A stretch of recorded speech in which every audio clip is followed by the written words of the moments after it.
What is my testosterone after being completely off steroids for 14 weeks? Find out in today's video.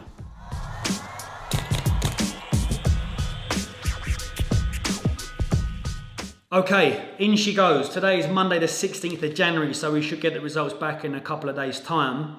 For reference, today was a finger prick test, not a venous. If you are looking to get a larger blood panel with more biomarkers, then you'd have to visit a clinic or get a nurse to come to your home. In terms of today's test, because the biomarkers are limited, just testosterone, FSH and LH, a finger prick test is sufficient. Just a little bit of background, if you are new to the channel or this video, 14 weeks ago I decided to come off testosterone replacement therapy completely cold turkey, no post-cycle therapy. Prior to that, I was a bodybuilder and have been blasting and cruising for about 8 years during my competitive bodybuilding years. I decided once I finished competing to go into a TRT, administering 150 milligrams of testosterone per week. And then last year in September, I decided to come off completely cold turkey. So these results will show if there has been any improvement in my FSH, LH and testosterone. Once we have those results, then we can start to make decisions from there. The reason being, I went through this process with no post-cycle therapies. I just wanted to see if my lifestyle, my routine, my positive sleep cycle, general healthy well-being would positively impact my HPTA restoration. So we shall see. I'll see you in a couple of days' time. Okay, the results are in. Let me just get that off there, and that one there as well.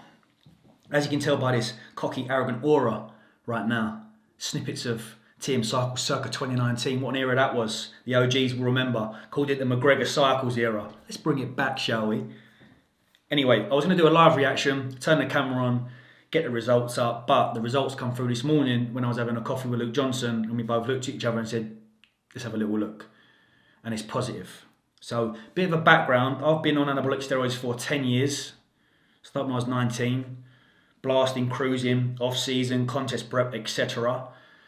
And at the tail end of last year, so September 21st was my last jab, I decided to come off completely cold turkey. I said, I don't need drugs. PCT, I don't need it. Yeah, I'm a machine. The more gene is very strong at handling toxicity. We're good. So thanks mum for that, and dad I suppose. So I decided against it, and I decided against frequent blood work as well, because I didn't want to be in a position whereby I felt okay, but if I had to get my bloods done and it said like 0 test or FSH and LH low, then that would potentially put me in the negative headspace. So I thought, let me leave it 12, 14, 16 weeks, which has been now 16 weeks. I was meant to get these bloods done around about December, but because of the postal strikes, I couldn't get it done, which I think has landed in my favour a little bit. So here we go, 17th of January, results on the screen right now. Soak it in. 10 years on gear and we're back, yeah? We are back. So, FSH 4.87, LH 7, estrogen 110, testosterone 14.4. So that's pretty much on average where my testosterone was at when I was administering TRT. So 150 meg of test E per week had me on and around about 14 to 16 nanomolar on a weekly basis. Free test a little low, 0.2. Free androgen 27.2, and then prolactin at 148. I also have some more data from protein, so albumin 47 and SHBG 53. There we go. 10 years on gear, 16 weeks off. Cycles is back, yeah? Cycles is back. I now want to jump into a little bit how I felt over the last 16 weeks, because it's not all been easy at all. And I'll be honest, because a couple of people have asked, what was your headspace like in the last 16 weeks? And was there any low points? How was recovery? And it was tough. If I'm being completely honest with you, there's a couple of occasions during the last 16 weeks where I was at the bottom of the barrel, like really. Whether that was because of what was happening maybe in my personal life with regard to stress and kind of this shift in change in bodybuilding and functional fitness and creating a new business, and whether that was the core reasons to why I was feeling like that, or the low test was also contributing, potentially, I think so.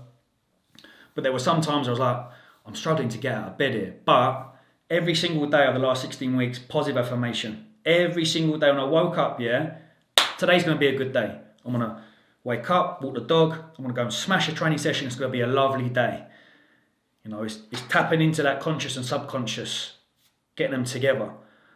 But like I said, very, very tough. There was like a 2-week period whereby I was feeling beaten up. Bearing in mind, I've gone balls deep into a high rocks prep this next week. So that was quite intense, that training. There was a couple of week period where I was just not recovering at all. Like a set of squats, like barely any reps on squats, like a strength session, left me in the morning feeling like an 80-year-old. Couldn't get out. I thought, this is ridiculous. This is ridiculous. And I think during those times, there needs to be an element of, yes, listen to your body, ensure that the correct recovery techniques are there, and Epsom salt baths and stretching, meditation, and improving my sleep. If you look at my sleep cycle, on average, I'm like 8.5, 9 hours. I really prioritise my sleep over the last 16 weeks, trying to be in bed and going to sleep by 8:30, 9, and getting up about 6. The 5 a.m.s when I was like, I've got to stop those because I need to prioritise and get an additional sleep cycle. But like I said, psychologically, very, very tough. Having to battle negative thoughts and being very irrational and just like spiraling. As I said, I don't know whether that's because of what was going on or because of the gear, the testosterone, the lack of testosterone. Who knows? It's hard. It's gonna be difficult for me to completely stamp and say this is the reason. But a couple of other things to note. I ran 30 days of Tongkat Ali around about, I want to say, October time. I think 30 days. So whether or not that had a positive impact, who knows? Now we've got blood work at this level, I'm going to reorder that 30 days of Tongkat Ali and then do before and after. So I'm going to try and order it today and get it in by tomorrow, and then start another course, another cycle on Monday, and then get bloods reran in 30 days time just to see where we're at, because I'd quite like to take that 14 test. I'd like to try and get that into the 20s, and I'd like to get that free testosterone up as well. FSH and LH is strong, FSH is kind of on the mid to low end. So I'll be interested to see what happens over the next 30 days with that, because it is a very potent product. I'm sure many of you watching that have listened to Huberman will know as well how positive he talks about it in concoction with another supplement too. I'm not 100% sure on the name. But very happy, very, very pleased, spot on. I feel like I've had a new lease of life over the last couple of weeks in particular. Start of the new year, I was like, right, let's attack 2023. And this has helped massively. Ticked off that box, I suppose. I said I wanted to enter my 30s, which is in October. Completely recovered, and we're completely recovered now at the start of the year, which is very, very nice indeed. So that just goes to show, look, if you have been on for a long time like I have, 10 years, admittedly my doses weren't crazy. Me and Joe just spoke now, whether or not like his stack design, which is probably a little more aggressive compared to mine, may have an impact on where his test levels are at. Who knows? I don't. Again, I'm unsure. We're unsure. Maybe someone's like Dr. Dean can shine a little bit of a light on that. But I've never during the last 10 years been a high dose kind of guy. I think the max my test has gone up to was probably about 750, and that was for a couple of weeks. And I just literally said to Cal, like, I feel like dog shit, man. I've got to pull it back down. So that came down. I'm trying to think off the top of my head. Primo, highest I ran that was probably 750. Tren, probably the highest I've gone for Tren has been about 100 meg every other day. So within a week, that's about 300 or 400. Never been crazy high. So whether or not that has had a positive impact on my ability to restore, who knows? But we're back, which is cool. So there we go. Very, very positive indeed. And I hope this video gives others hope as well that are scared. Because the amount of conversation I've had over the last 6 months from people like, look, I've been on gear for 5, 10, however many years. I'm just scared to come off. And I understand it was scary. It was scary for me. And I think throwing myself into a completely different sport, if you want to call it that, was a positive, I think the fear for a lot of people is, I'm a bodybuilder, I'm bodybuilding, looking at physique development, how much of that period of zero test is going to impact my physique? It didn't really have too much of an impact. I've definitely got a lot skinnier, as you can tell. You can see on camera I'm like a skinny lad.